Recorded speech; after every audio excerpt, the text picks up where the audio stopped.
আসসালামু আলাইকুম ভিউয়ার্স, আজ আমি আপনাদেরকে তৈরি করে দেখাবো মজাদার মুচমুচে শাহি লাচ্ছা সেমাই।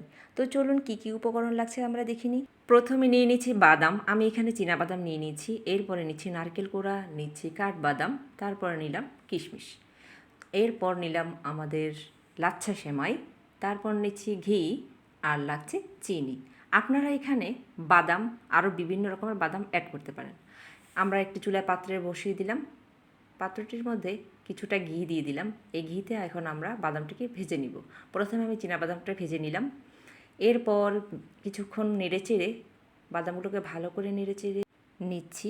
এ পর্যায়ে বাদামটা যখন এরকম ভালোভাবে ভাজা হয়ে যাবে তখন আমরা একটি প্লেটে তুলে নিব।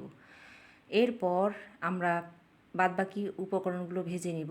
দিলাম কাঠবাদামটা ঠিক একইভাবে আমরা নেড়েচেড়ে ভেজে নেব। এরপর দিয়ে দিলাম কিশমিশটা একটু লক্ষ্য করবেন, কিশমিশটা একটু গড়িয়ে গড়িয়ে ভাজতে হবে, একদম সুন্দর করে ফুলে ফুলে উঠবে। দেখুন দেখিয়ে দিচ্ছি। এরপর আমরা দিয়ে দিলাম নারকেল কোড়াটাকে সুন্দরভাবে ভেজে নিতে হবে। নারকেলটা আপনারা বিভিন্নভাবে কুড়িয়ে নিতে পারেন, আমি এইভাবে নিয়েছি। এরপর এখানে আমি চুলার তাপটা একেবারেই কমিয়ে দিব। লো আঁচে আমি আমার সেমাইগুলোকে 1 মিনিট পরিমাণে ভেজে নিব। 1 মিনিট পরিমাণে ভাজার পর বাদবাকি যেই সব উপকরণগুলো আমি ভেজে রেখেছি সেগুলো আমি সেমাইয়ের উপরে ছড়িয়ে দিব। এরপর এখানে ভালো করে নেড়েচেড়ে নিতে হবে।